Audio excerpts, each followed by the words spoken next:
Alors, merci, bienvenue à tous pour cette fin d'après-midi où on va aborder les triglycérides qui sont peut-être un peu négligés, peut-être à juste titre, depuis de nombreuses années. Il y a eu l'ère des fibrates, certains d'entre vous s'en rappellent sûrement, où on traitait allègrement les triglycérides. On va essayer de voir l'intérêt que ça a, mais on va ensuite obliquer vers la prescription potentielle d'oméga 3. Alors, les objectifs cet après-midi, c'est de reconnaître les triglycérides comme un facteur de risque général et un facteur de risque cardiovasculaire, puis de voir ensuite comment, quand surtout, et avec quoi faut-il traiter les triglycérides, dans quelle situation. Mes potentiels conflits d'intérêts ne sont pas reliés aux triglycérides parce que je suis consultant pour l'inclisiran, qui n'a aucun lien, ou pour des thérapies endoveineuses, ou pour des anticoagulants oraux directs. Et toutes mes conférences ou cours sont accréditées. Donc, il s'agit d'un patient que je suis réellement, encore maintenant, depuis le début des années 90, qui à l'époque était ingénieur chimiste spécialisé dans les aliments pour IGA.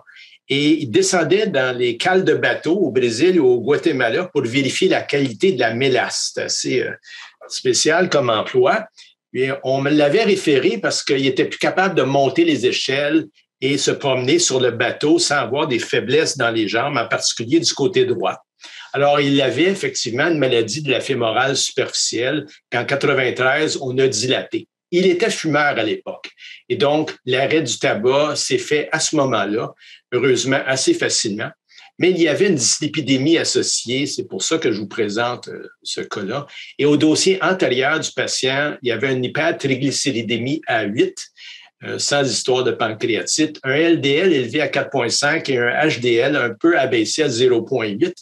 Et puis au moment de la référence, à l'époque, il recevait du gemfibrozil, qu'on appelait le Lopid, à 600 mg 2 fois, c'est la dose standard, et aussi du Lescol, la fluvastatine 20 mg, de même qu'une aspirine à l'époque pleine dose, 300 doses de l'époque, 325 mg.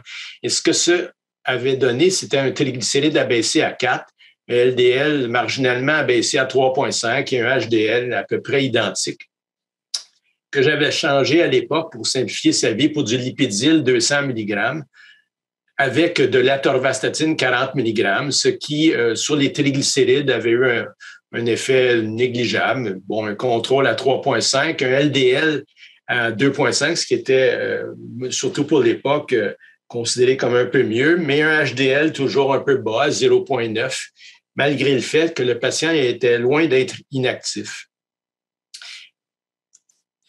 En 2000, juste une seconde, je n'ai pas sauté, ouais. L'évolution de ce patient-là sur le plan vasculaire a été telle que malheureusement, il a thrombosé sa fémorale du côté de l'angioplastie 4 années plus tard, que non seulement ça, il a réussi à thromboser la fémorale gauche, malgré le fait qu'il ne fumait plus. Et par la suite, pour résumer un dossier assez important, il a subi un pontage orthoboufémoral pour une maladie anévrismale de l'aorte en 2005. Et il s'est mis à suivre, quoi qu'il ne mangeait pas réellement mal, mais une diète méditerranéenne, un BMI, comme vous voyez, à 25, puis un adepte du vélo. Pas tellement de marche, parce que ce qu'il aime, c'est du vélo, puis il en fait vraiment beaucoup. Donc, c'est pas quelqu'un d'inactif, c'est pas quelqu'un d'obèse, c'est quelqu'un qui mange bien puis qui a arrêté de fumer. Malgré ça, une bonne maladie vasculaire. Or, en 2005, j'avais décidé de le mettre à l'époque sous clopidogrel, 75 mg. J'avais même essayé le protocole qu'on avait de l'étude Charisma, qui était une combinaison d'aspirine et clopidogrel, mais il y avait trop d'échymose.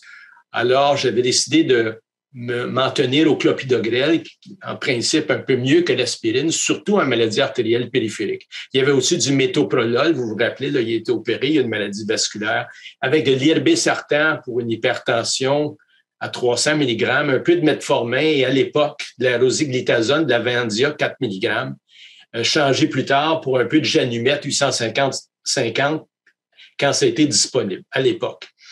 Et en termes d'hypolipidémia, il y avait toujours son lipidil 200 mg, le phénofibrate, avec le rosuvastatin 20 mg, auquel en 2007, j'ai ajouté de l'ézetimibe 10 mg. Avec comme bilan lipidique en 2007 avec cette combinaison, un triglycéride 3,5, un LDL acceptable pour l'époque à 1,99, et un HDL toujours, là, limite inférieure, pas limite inférieure, bas, à 0,9. En 2017, le phénofibrate a été cessé parce que la RAMQ a refusé de le couvrir, même quand je leur ai écrit. Alors, le patient avait un triglycéride à 4,5, un LDL même à 1,6 à ce moment-là. Peut-être que ça reflétait sa bicyclette. La HDL à 0,9, donc il n'a jamais réussi à monter malgré la bicyclette. Et j'ai augmenté la rosuvastatin de 20 à 40 en conservant les éthymibes. Tout ça pour abaisser les LDL selon les normes de l'époque où on visait en bas de 2. Sur le plan vasculaire, ça ne l'a pas empêché malheureusement de progresser avec une endartérectomie carotidienne en 2019. Et finalement, après avoir fait quelques petites arythmies, et nous y reviendrons quand on parlera d'icosapent éthyle tout à l'heure, il a présenté une fibrillation auriculaire, puis il a été mis sous apixaban 5 mg 2 fois par jour, par-dessus tout le reste. Actuellement, je l'ai vu il y a quelques semaines, il fait au moins 4000 km de vélo par année. La tension artérielle 130 sur 80, une HbA1 à 6,5, un débit de filtration légèrement abaissé là, à 55 ml/minute. La question, c'est, vous voyez le lipidogramme en haut de l'écran, le triglycéride, il est à 3,5. Le LDL, bon, à 1,99, je conviens, c'est au-dessus du seuil actuel de 1,8, mais faudrait-il lui rajouter de l'icosapent éthyle 2 grammes 2 fois par jour? Malheureusement, la réponse est peut-être trop facile après les présentations qu'on a eues à date, mais c'est la question qui se pose chez ce patient qui n'a pas d'assurance privée. Je vous rappelle qu'il a 73 ans, donc il est couvert par la RAMQ, qui a déjà refusé de couvrir son phénofibrate, même s'il est diabétique. Le phénofibrate, je l'aimais beaucoup à l'époque, comme on le verra, en raison de la protection rétinienne potentielle. Juste quelques mots pour résumer vraiment rapidement le métabolisme des VLDL. Les kilomicrons sont les principaux transporteurs des triglycérides quand les lipides sont absorbés via l'intestin et entrent dans la circulation. Puis ensuite, la lipoprotéine lipase va scinder le kilomicron en plus petites molécules, quoique quand même des grosses molécules, j'y reviendrai dans un instant, avec libération aussi d'acides gras libres qui sont toxiques pour les tissus. Les VLDL, qui sont les autres transporteurs principaux de triglycérides en bleu dans le sang, sont, eux, fabriqués par le foie puis dégradés par les lipoprotéines lipase pour donner des lipoprotéines de densité intermédiaire, puis ensuite les LDL, qui sont hétérogènes. Et vous remarquez ici en B l'ApoB100, la fameuse ApoB, qui est reliée au nombre de particules hétérogéniques. Donc, en gros, on voit que les triglycérides dans le sang sont en général presque toujours transportés par les VLDL, mais les kilomicrons sont des transporteurs temporaires chez la plupart des patients, aussi des triglycérides, et ce sont de beaucoup plus grosses molécules que sur cet écran-ci. Vous voyez ici à droite, donc, ce que je vous mentionnais, les kilomicrons qui, avant d'être scindés par la lipoprotéine lipase, sont vraiment de grosses molécules qui transportent les triglycérides. Puis l'autre grand transporteur de triglycérides dans le sang, c'est la lipoprotéine VLDL, qui, dans les deux cas ici, vont mener à un dépôt, même si c'est difficile de comprendre sur le plan physiologique, un dépôt hétérogénique dans la paroi des artères. Et c'est une autre façon ici de peut-être mieux visualiser la grande différence dans le volume, et j'insiste, grande différence entre les kilomicrons et les VLDL, au point de donner une lipémie rétinienne quand les kilomicrons ou quand les triglycérides sont très élevés.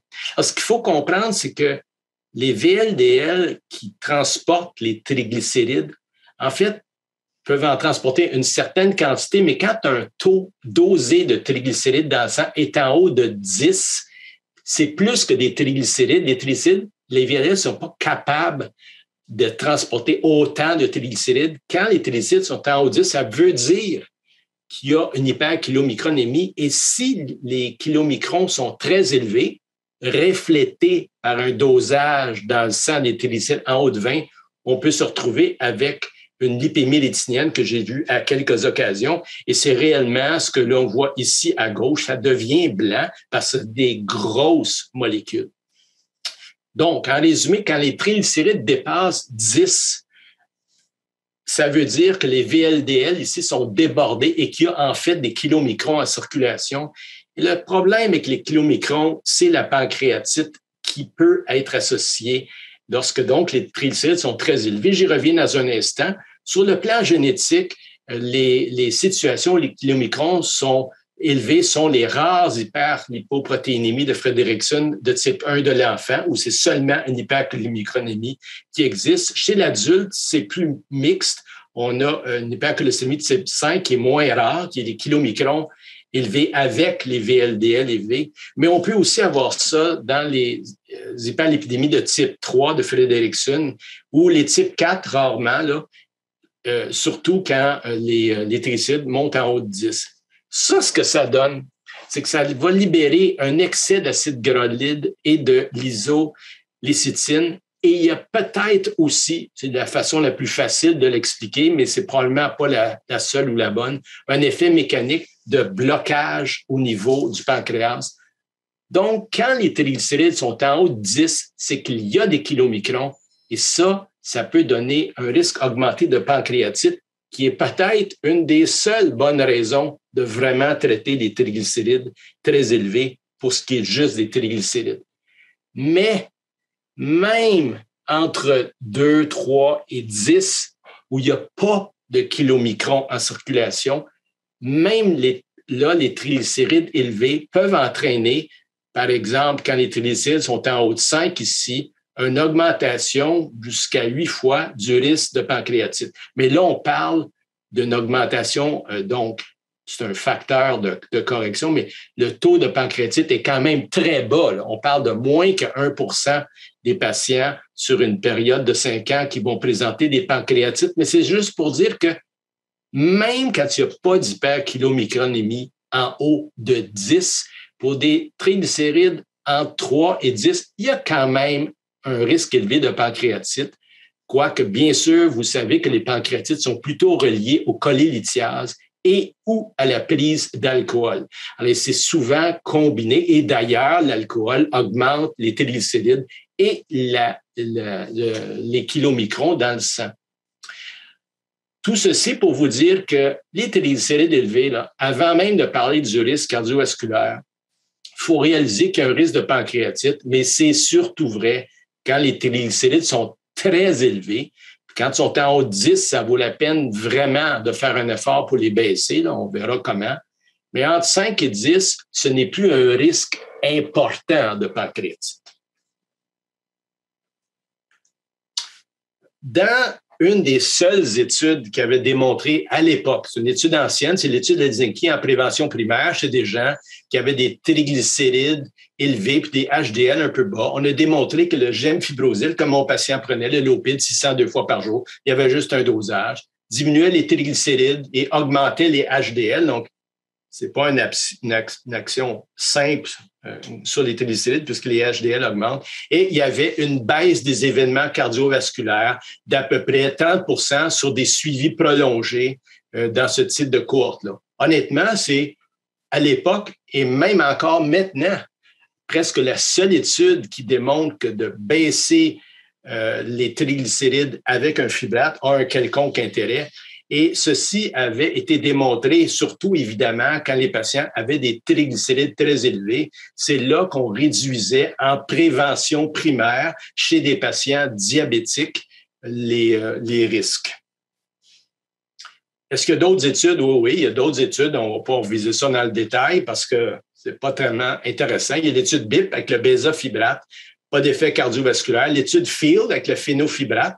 Ça, c'est un peu plus intéressant. On va voir pourquoi. Et l'étude ACCORD aussi avec le phénofibrate, mais pas d'effet cardiovasculaire chez les diabétiques en particulier.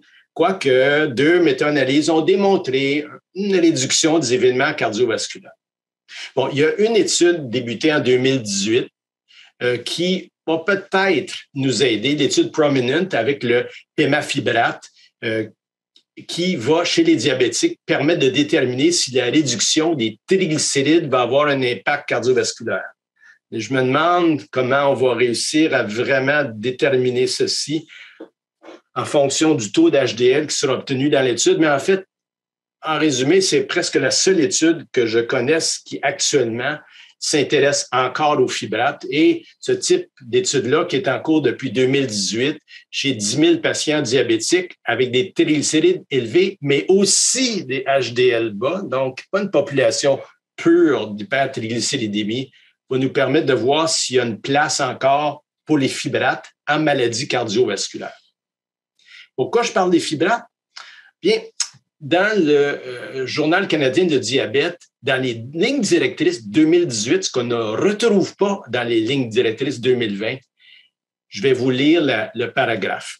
Bien qu'il ne soit pas recommandé pour la prévention ou le traitement des maladies cardiovasculaires, on vient de voir pourquoi, il y a quasiment juste l'étude Helsinki. Le phénofibrate ajouté à un traitement avec une statine, au moins ça, peut être utilisé chez les patients atteints de diabète de type 2 pour freiner l'évolution d'une rétinopathie avérée.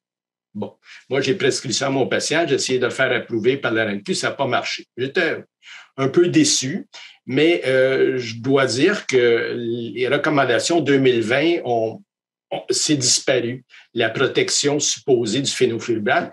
Et il faut dire que ce n'était pas solide. Il n'y avait que 2 études, pas très grosses, qui avaient démontré une réduction de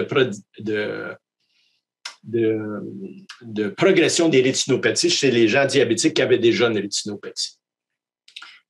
Ça nous amène à parler de quelque chose de plus intéressant qui a été évoqué à quelques reprises, en particulier par Dr. Grégoire tout à l'heure, c'est est-ce que dans des patients hypertriglycémiques en particulier, mais chez d'autres patients aussi, est-ce qu'il y a un intérêt pour les oméga-3? Parce qu'on sait que les oméga-3 à haute dose peuvent réduire les triglycérides, comme par exemple les gens qui ont des triglycérides en haut de 10-20, quand on veut empêcher des pancréatites, on donne un fibrate, mais on peut aussi donner des oméga-3 qui vont faire baisser les triglycérides. Il n'y a pas une tonne d'études cardiovasculaires dans la littérature, celle du centre ici sur lequel on va revenir et qui a mené au consensus canadien et aux recommandations. Bien, il y a l'étude GELIS, une plus ancienne étude chez les patients japonais hypercholestérolémiques où on leur a donné une formulation qui contenait 1,8 mg et non pas 4 mg d'EPA et l'efficacité cardiovasculaire était significatif dans cette seule étude par rapport à une foule d'autres études négatives, dont une étude assez récente qui comprenait bien 4 grammes par jour de EPA, mais mélangé avec du DHA qui n'a pas probablement d'effet de protection cardiovasculaire et qui était négative. Ce qui nous mène à la seule étude positive, mais une étude importante, qui, chez des patients à haut risque, classifiés comme ayant des triglycérides entre 1,5 et 5,6, chez qui on a donné de l'icosapent éthyle à raison de 2 grammes 2 fois par jour, a mené à une réduction des événements cardiovasculaires hautement significatifs. La remarque de l'American Journal of Medicine suivante est vraiment intéressante parce qu'elle résume l'ensemble de la question. These studies, les études indiquent que bien que les triglycérides soient un bon marqueur du risque cardiovasculaire, il n'y a pas d'évidence actuelle que de diminuer les triglycérides par eux-mêmes réduit le risque cardiovasculaire. Donc, probablement que les oméga-3, dont l'EPA, bien sûr, sont efficaces par d'autres mécanismes. Dans REDUCE-IT, vous vous rappelez tous que l'efficacité était assez spectaculaire pour la triple issue vasculaire, ici, avec une réduction de 25 %, ce qui faisait un nombre de patients traités de 21. C'est réellement spectaculaire, mais ce qui est encore plus spectaculaire, qui a sûrement influencé nos amis du consensus canadien, c'est-à-dire Jean et ses collègues. J'essaie d'avancer à diapo, puis ça ne veut pas. Juste une seconde. Ouais. Oups. Attendez, je m'excuse. Ouais. Celle-là. Alors, ce que l'on remarque avant que je parle des endpoints secondaires, c'est que l'efficacité dans l'étude REDUCE-IT n'était pas reliée au taux de triglycérides atteint dans l'étude. Donc, l'efficacité de l'icosapent éthyle n'était pas reliée spécifiquement à la baisse des triglycérides, mais à une efficacité globale indépendante des triglycérides même si les triglycérides étaient le critère d'entrée dans l'étude. Ce qui est vraiment spectaculaire, c'est que tous les endpoints vasculaires sont intéressants, y compris même la mortalité cardiovasculaire, ce qui est dans des études modernes extrêmement difficile à démontrer chez des patients qui prennent déjà des statines puis des antiplaquettaires. Et vous voyez une baisse de la mortalité cardiovasculaire de 20% statistiquement significative. Il y a très peu d'études qui démontrent des endpoints comme ça, aussi cliniquement significatif. La mortalité, toute cause, il y avait une tendance, mais ça, c'est encore plus difficile à démontrer dans des cohortes modernes. Mais vous voyez, tous les endpoints vasculaires sont favorablement influencés. Oups. Voilà. Il y a un sous-groupe de patients, et c'est mon patient, qui ont une maladie artérielle et tout récemment, l'American Heart, c'est pas encore publié, mais c'était présenté. Vous voyez ici, dans les courbes du haut, ça, c'est des patients avec une maladie artérielle périphérique. Quand les gens ont non seulement un risque cardiovasculaire augmenté, mais en plus de ce risque cardiovasculaire augmenté, peu importe la raison, une maladie artérielle périphérique, mais sont à beaucoup plus haut risque. Et puis le risque relatif des événements, ben ça a encore plus d'impact et même la réduction de risque absolu est vraiment assez impressionnante. Donc, raison de plus pour les patients à haut risque, si en plus, comme mon patient, il y a une maladie artérielle périphérique, il y a clairement un intérêt chez ce sous-groupe de patients. C'était pas un gros groupe, mais quand même.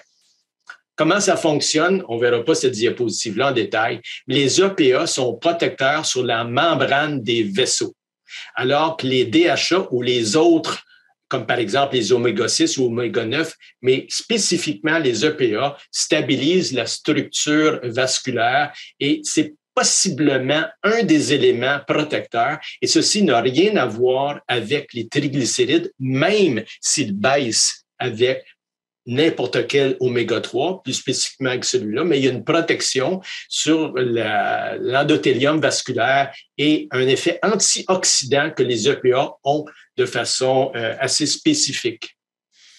J'essaie d'avancer, juste une petite seconde encore.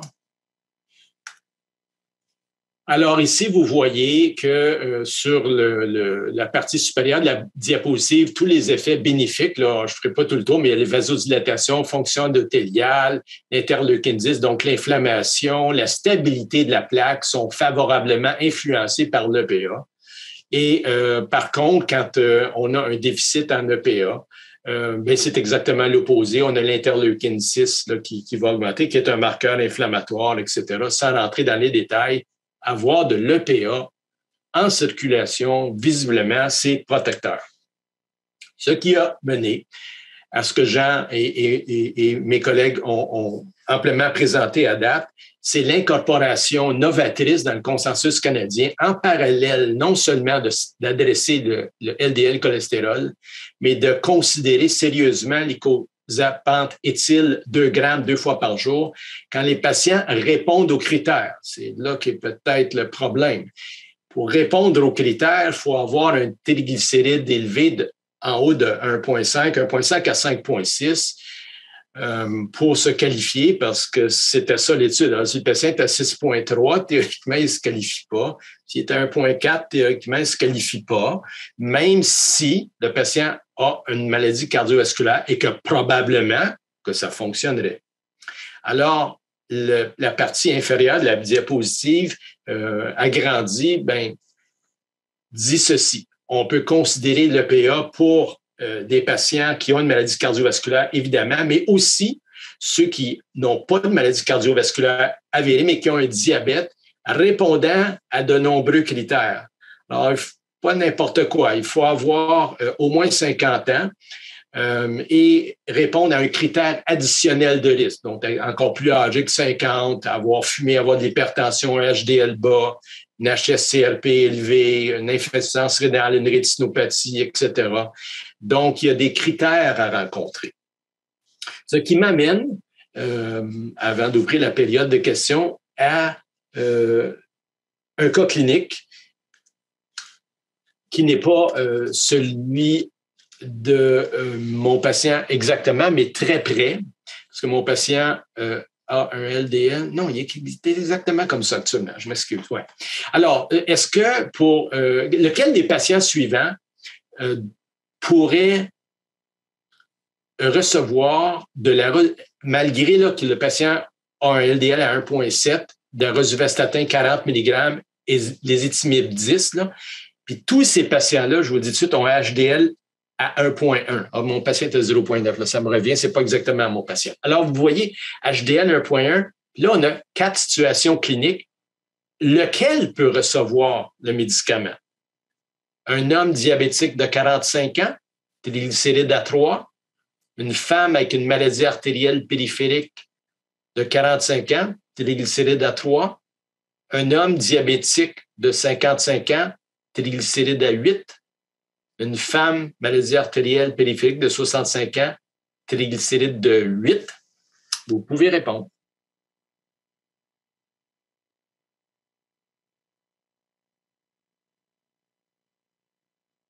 Je me rends compte que je devrais peut-être voir les réponses, mais je ne les vois pas. Est-ce que c'est de ma faute? Peut-être, Carl, est-ce que quelqu'un peut m'aider? Ben moi, je les vois actuellement. Ah bon, good, parfait. On est à peu près, je vous dirais, là, 30% pour les 3 premières options, là. Tu veux dire 30% de gens qui répondent ou pour 1, 2, 3? Non, 30% qui disent 1, 30% qui disent 2, 30% qui disent 3. Oui. Mais la bonne réponse, c'est décevant pour les patients. Mais c'est seulement la femme de 45 ans parce qu'elle a une maladie artérielle périphérique, donc elle est symptomatique, elle a une maladie, et puis elle répond aux critères de l'étude REDUCE-IT, donc aux critères théoriques de l'RMQ, à un triglycéride à 3. L'homme diabétique de 45 ans, ben, il est trop jeune. Et puis, l'homme diabétique de 55 ans, ben lui, son triglycéride est trop élevé, malheureusement. Quoique si on lui faisait perdre du poids, peut-être que ça fonctionnerait. D'ailleurs, je vais revenir en arrière. Je vois que j'ai sauté une diapositive intéressante sur l'effet des médicaments sur les triglycérides. Donc, je vais revenir, si tu permets, Carl, dans un instant. Et pour la femme qui a une maladie artérielle de 65 ans, clairement, elle devrait recevoir, elle pourrait recevoir un traitement pour améliorer sa condition, mais ses triglycérides sont trop élevés. Alors, je vais revenir sur les traitements qui font baisser les triglycérides parce que je me rends compte avoir sauté. Ben, voyons. Oui, j'ai sauté ceci. Les gens qui ont une hypertriglycéridémie, il faut réaliser qu'il y a des façons simples de baisser la majorité de ces patients, c'est de baisser l'alcool, ce qui n'est pas d'impact sur les LDL vraiment, mais l'alcool sur les triglycérides, sur le métabolisme des triglycérides, c'est efficace, de même que les sucres, pas les lipides, des sucres concentrés. De même qu'un apport calorique excessif, donc maigrir va aussi baisser les triglycérides. L'apport en gras, ça joue pas tant que ça. L'apport en gras joue plus sur le LDL, le cholestérol. Les triglycérides, c'est ce qui est souligné ici, qui joue beaucoup. Les fibrates, est-ce que ça fonctionne? Oui, ça fonctionne à peu près 50%. C'est d'ailleurs, en termes de médicaments, ce qui est le plus efficace. Les oméga-3 peuvent fonctionner, mais moins. Les huiles de poisson réduisent les triglycérides d'environ 20%, mais ça varie beaucoup d'un patient à l'autre. Alors, quand on a des patients avec des hypertriglycéridémies en haut de 10, on a intérêt à considérer ceci parce que ces patients-là sont non seulement à risque cardiovasculaire augmenté, mais vous avez compris que, vu les kilomicrons, ces patients-là sont probablement aussi à risque de pancréatite et même sans kilomicronémie en 2 à 10. Voilà, c'est la diapositive qui m'avait échappé. Et voilà, je pense qu'on pourrait passer à la période de questions. Alors, merci, Dr. Roussin. Effectivement, on va passer à la période de questions. Malheureusement, avec le temps qui file, là, on va avoir peut-être juste 4-5 minutes pour procéder, là, pour respecter le temps. J'ai choisi une question ici qui a été... il y a plusieurs questions qui ont été déjà répondues par votre présentation, mais il y en a une ici que j'ai retenue. L'hyperlipidémie mixte, où le cholestérol est élevé, les triglycérides sont élevés, font-ils de ces patients-là des patients plus à risque que les patients qui ont une hypercholestérolémie isolée? Une des façons biochimiques de répondre à la question, c'est de doser l'ApoB. Parce que normalement, ces patients-là devraient, à LDL égal, s'ils ont des triglycérides élevés, l'ApoB va être plus élevé parce que le nombre de particules athérogéniques va être plus élevé. On parle toujours du LDL cholestérol, mais le IDL et le VLDL cholestérol, ce sont des lipoprotéines qui transportent le cholestérol. Elles sont toutes hétérogéniques, mais les petites LDL sont les plus hétérogéniques. Alors, la façon de faire pour départager ces patients-là, c'est l'ApoB. Mais à LDL égal, mettons, un patient qui est à 2, puis l'autre est à 2, celui qui a un triglycéride à 4, c'est pire que celui qui a un triglycéride à 1, à LDL égal. Quand les LDL sont pas pareils, ben là, ça va dépendre un peu, mais l'ApoB va répondre à la question. Normalement, quelqu'un qui a les deux élevés va avoir un ApoB, mettons, en haut à 1,1, puis quelqu'un qui a un triglycéride normal, il va peut-être être à 0,8 ou 0,9. Donc, l'ApoB va permettre de différencier.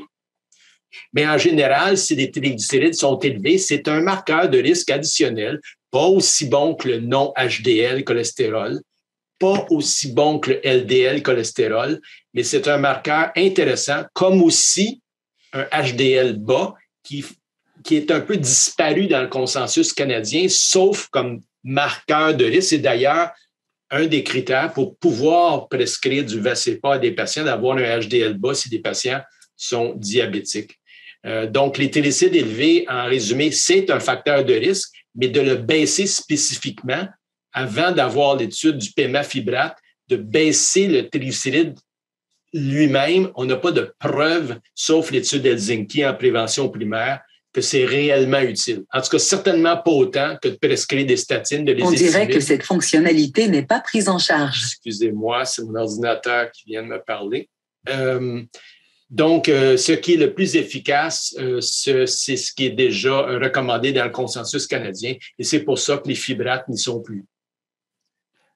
Docteur Grégoire, peut-être juste allumer votre micro pour qu'on puisse vous entendre. Oui, c'est sûr que l'ApoB, je pense que c'est bien. Il ne faut pas oublier le non-HDL, parce qu'on sait que la corrélation est quand même bien. Ah, c'est ce que je voulais dire quand j'ai dit le... Oui, OK. Oui, mais il faut vraiment aller chercher d'autres marqueurs d'évaluation de risque. Et comme Dr. Roussin, vous avez dit, les LDL petites et denses qui sont déterminés par un non-HDL élevé ou des ApoB élevés, c'est des particules qui sont plus hétérogènes parce que leur capacité d'être extraite par les récepteurs au LDL cholestérol est beaucoup atténuée. Donc, ça veut dire que c'est des particules qui vont contribuer donc à être captées par ce qu'on appelle les récepteurs scavenger, là, et à ce moment-là, qui ne suivent pas le pattern normal, et ça induit le processus d'athérosclérose. Là. Donc, il faut vraiment évaluer le non-HDL ou l'ApoB pour mieux caractériser le risque. Et dites-vous que les statines, c'est quand même une molécule qui est efficace pour abaisser les TG aussi. Ouais. Donc, et plus les TG sont élevés, plus les statines vont être efficaces sur la baisse des triglycérides. Merci. Docteur Bocage, ouvrez votre micro. Docteur Bocage, on ne vous entend pas. Oui, désolé. Bon, Docteur Roussin, merci. Là, c'est très intéressant. Moi, à chaque fois que j'entends un conférencier pour parler de l'icosapent, je trouve que c'est complexe. Je trouve qu'il y a beaucoup de choses. En fait, je trouve que c'est une molécule qu'on va sûrement découvrir avec les années autre chose, mais ça joue sur les triglycérides, mais il y a probablement des effets piélotropiques, là, où quand on parle, ça joue sur la paroi. Il y a une multitude de choses à comprendre parce que quand vous mentionnez, puis je le sais, les triglycérides, ça abaisse les oméga-3. Avec les oméga-3, on abaisse les triglycérides. Avec l'huile de poisson, on abaisse les triglycérides. Par contre, toutes les études avec les oméga-3 et les huiles de poisson n'ont pas apporté de réponse là, sur la prévention cardiovasculaire. Fait que clairement qu'il y a quelque chose d'intéressant sur les triglycérides en lien avec l'icosapent, mais il y a quelque chose sûrement beaucoup plus qu'on va apprendre à connaître, qui explique pourquoi on a un impact sur l'apparition de l'événement. Tu as raison, Pierre. Juste 2 commentaires avant que je parlais aussi des segments puis de la fibrillation auriculaire avec l'icoposante éthyl-LIPE. Premièrement, c'est un EPA très concentré à 4 grammes. Il n'y a pas d'autre formulation qui a été essayée à ce dosage-là, purifiée comme ça. Honnêtement, personnellement, je pense que ça n'a rien à voir avec les triglycérides. C'est une opinion personnelle. Les triglycérides, pour moi, sont un marqueur de risque. Puis, si les EPA ultra concentrés, comme le Vascepa, fonctionnent, c'est parce qu'il y a un mécanisme, mais je concède que le mécanisme est complexe. J'aimerais ça entendre Jean parler de saignements parce que il y a eu une augmentation des épistaxis, des saignements de nez, entre autres. Puis je me demande chez des patients qui ont 2 antiplacataires après un syndrome coronarien aigu, par exemple, ou qui prennent un anticoagulant pour quelque raison, ça peut être un FA. Est-ce qu'il y a un problème à prescrire les EPA comme le Vascepa? Premièrement. Puis deuxièmement, la fibrillation auriculaire. Là, mon patient, il y a déjà une fibrillation, Jean, comme tu as vu. Donc, c'est pas important que les oméga-3 augmentent le risque de fibrillation. Mais ce patient-là, 2 ans avant, il y avait des extracytoles. Est-ce que ça t'aurait fait hésiter de lui prescrire de l'EPA, sachant que ça aurait peut-être précipité une fibrillation? Donc, moi, les commentaires que je vais avoir de vous autres, là, c'est saignement puis fibrillation auriculaire. Qu'est-ce que vous pensez de ça? Moi, je vais répondre juste un petit peu au niveau du mécanisme initialement. Qu'est-ce qui est intéressant au niveau du mécanisme potentiel, au niveau des cosapénéthyl, c'était qu'on a regardé le taux d'EPE, le taux d'EPA en circulation dans l'étude GELIS, dans l'étude Strength et dans l'étude Reducit. Et ça peut savoir que les résultats de l'étude semblent être en lien avec la concentration plasmatique d'EPA. Au fond, dans l'étude Reducit et dans l'étude GELIS, qui est la petite étude japonaise avec une dose plus faible, la concentration de PA était significativement plus élevée que qu'est-ce qu'on a observé dans l'étude de Strand, qui est une étude négative avec l'Epanova. Donc, je pense que le niveau de PA joue un rôle important. Et on a démontré également, puis c'est Stephen Mason qui est un chercheur à Harvard, qui a démontré que le DHA semble avoir l'effet délétère en ce qui a trait l'oxydation. Donc, ça serait un promoteur de l'oxydation et nuirait à la stabilisation de la plaque, alors que l'EPA aurait un effet favorable sur le stress oxydatif, la stabilisation de la plaque, même au niveau de l'intégration des cristaux de cholestérol au niveau de la membrane. Donc, il y a plein de mécanismes physiopathologiques et de biologie vasculaire qui vont en faveur de l'EPA. Pour les saignements, effectivement, dans l'étude Reducit, on a observé une augmentation qui était non significative du taux de saignement en défaveur de l'EPA versus le placebo, mais on avait moins d'anémie dans le groupe EPA. Donc, ça va un peu à l'encontre, là. Donc, plus de saignements, moins d'anémie. On n'a vu aucun saignement majeur, c'est-à-dire qu'il n'y a pas de saignement intracrânien, pas de saignement dans un organe vital. Et ça, je pense que ça devrait nous rassurer. Puis ça devrait nous rassurer dans un contexte, même si nos patients prennent un double traitement antiplacataire, pour moi, ça ne serait pas une contre-indication à l'administrer. Ni un anticoagulant, Jean? Ni un anticoagulant. OK. Parce que, tu sais, la seule des choses, c'est que tu as quand même moins d'anémie, là. Donc, les gens n'ont pas d'augmentation importante de saignement. L'autre point en fibrillation auriculaire, effectivement, avec toutes les études avec les oméga-3, on avait noté la même chose. Une augmentation de l'incidence de la fibrillation auriculaire dans l'étude. Dans l'étude Reducit, on a retrouvé également cette association entre la prise d'EPA et l'augmentation de la fibrillation auriculaire. Mais il faut se rappeler que les patients qui ont fait de l'AFA et qui ont nécessité d'être hospitalisés dans le Reducit, c'était des patients qui avaient déjà fait de la fibrillation au préalable. Donc, ça veut dire que c'est la grande majorité de ces patients-là qui en ont fait. Donc, ça devrait nous rassurer dans un contexte. Un patient qui fait des extracytoles, qui n'a jamais fait de FA dans le passé, ça ne semble pas être une molécule qui va favoriser nécessairement la FA. On sait qu'un patient qui en a déjà fait, la grande majorité des patients dans l'étude Reducit étaient des patients donc, qui en avaient fait dans le passé et qui en ont refait. Et ces patients-là, habituellement, sont identifiés, mais je pense qu'il faut quand même savoir que ça peut être associé à la fibrillation auriculaire. Et à ce moment-là, c'est pas de réduire la dose qui va régler le problème. Il faut donner la dose qui a été évaluée, le 2 grammes 2 fois par jour, et de suivre nos patients. Il y a de plus en plus de patients qui ont des montres intelligentes et qui permettent de voir si le rythme est irrégulier. Puis nos patients coronariens, bien, c'est des patients qui sont par ailleurs à risque de développer de la fibrillation auriculaire au niveau des facteurs de risque. Puis il faut savoir que ça existe comme tel. Mais ça ne devrait pas être une contre-indication au traitement. Merci beaucoup. Docteur Trudeau, on dépasse un peu le temps, alors un court commentaire. OK, alors je vais me limiter au fait que dans Reducit, ils ont mesuré également non seulement le niveau de EPA dans le sang, mais également un marqueur inflammatoire qui est le CRP. Et le CRP a beaucoup diminué. Et c'est un filon à suivre parce qu'il a suivi une une publication d'une petite étude angiographique chez les gens qui recevaient justement le Vascepa, l'icosapent éthyle. Et ce qu'on a observé, c'est que ceux qui prenaient le Vascepa avaient une stabilisation de leur plaque et même une régression de leur plaque. Alors, je pense peut-être si la réduction de l'inflammation aurait un rôle à jouer ici, ou disons la diminution de l'inflammation. On sait très bien que l'inflammation est un déclencheur d'athérosclérose.